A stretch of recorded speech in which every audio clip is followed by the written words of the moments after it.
How's the pre-season going for you, everyone flying at this time of year? Yeah, obviously the same as all 17 clubs, they're all flying, but no, it's been really good.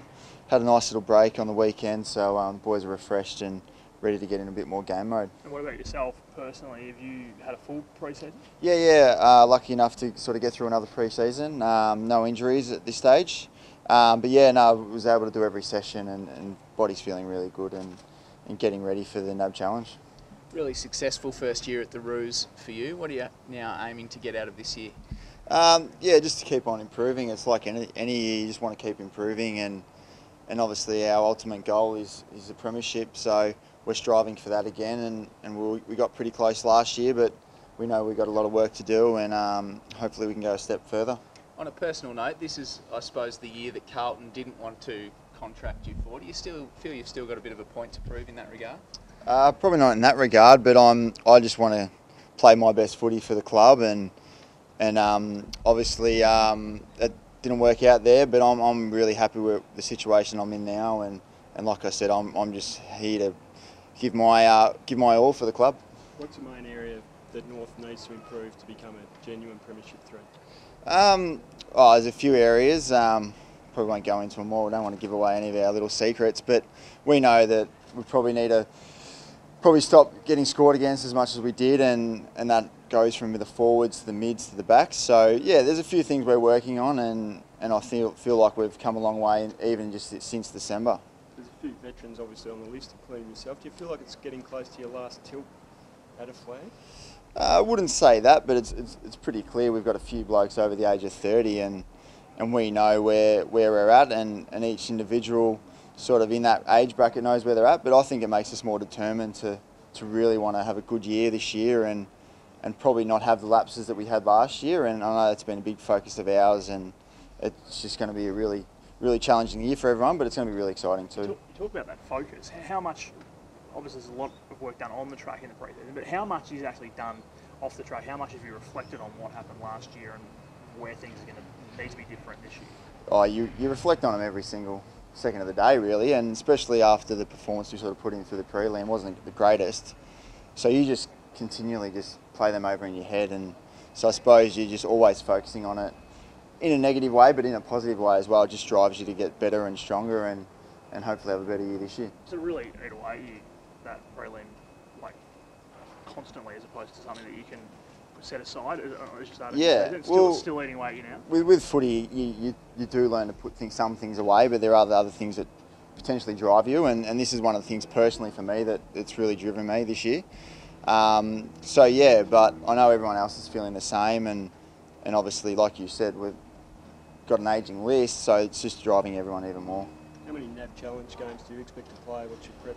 I'm a bit of in a conundrum at the moment. My missus is due just right at the start of March. So I'll sort of play that by ear, but at this stage it looks like I'll probably play 2. And what's your, obviously you want to be at the birth of the child over a NAB Challenge game? Yeah, well, luckily I've had a bit of a chat to Brad, and I'll chat to Jackie, and but the club's really good here. It'd be different if it was a grand final or something like that, but yeah, I'd only played 2 last year, so it'd probably be the same this year. What's your impression of Ben Mackay when you go to the club? Yeah, well, he's pretty lean at the moment, but he's got he's pretty strong. So yeah, I feel like he's going to be a really good player. Just learning the system, and he's coming in, and everything that he's showing on field and in the track, it's really improving. So yeah, I'm looking forward to seeing him get a half a season under his belt and see what he can produce. Of the other sort of newbies, who else has really impressed you or surprised you in any way? Yeah, our young Wags, he's going well. Surfer boy from up the coast, he's going well, and Declan's going really well as well. So they've actually really been impressive, all of them. And it's a bit different these days. They come in, they're already pretty shredded, and they've got some good rigs on them. And then you got old blokes like me, a bit sloppy, but they're showing some really good potential, and yeah, I can't wait for the NAB Challenge to see them play, and I've no doubt there'll be a few of them playing a few games this year. Are you feeling like your body's in a spot where you could play on beyond this season? At the end of January I am, but yeah, I'm very realistic. I understand where I am in my football career, and it's potentially one injury away from sort of ending, but I'm very confident in the way the club's set up their injury prevention stuff and the way my body's feeling that, yeah, but it's one of those things. I'll see how it goes during the year, and whatever happens, happens. So you're sort of playing this year like it's your last? I wouldn't say that, but I'm very realistic in what's going on, so yeah. Can you give us any insight as to when we might find out who the captain's going to be? I don't even know myself, so we'll wait and see. Obviously, Andrew's the captain at the moment, and if they choose to continue with him, he'll have the support from every one of the players. But if they choose to pass it on to someone else, then that's the club the direction they want to go in, and that's fine. But at this stage, we're under the assumption that it's going to be Andrew. What's the process been like? Has it been something that the players have been consulted on pretty strongly? Yeah, we've been consulted. We've all put our votes in as such, but I think at the end of the day, it's Brad's and the coaching staff's decision, and they'll probably choose whichever they think's the right path to go down. And like I said, if it's Andrew, then it'll be great for the club for him to captain again. But if they choose to give it to someone else, then that'll be great for them.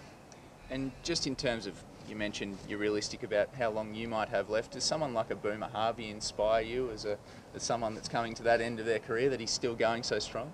Well, it's good for me because there's someone older. So, no, but yeah, just the way he trains and the way he prepares. If you're a young kid coming into the system, you really watch how he trains. And I'm not a young kid coming into the system, but it really surprised me on how diligent he is in everything that he does. And he just doesn't miss a session, and he's just really, really hard on himself in a good way, and hard on everyone else, which just drives everyone as well.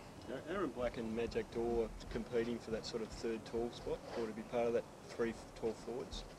Yeah, there's obviously going to be some opportunities for players, and it's so competitive these days, and I think it's been noted that we've got a lot of players on the park at the moment, and it's good because you can't really just have a down session. So yeah, the boys are striving really hard. They're doing a lot of extras as everyone else is, but yeah, it's just going to be.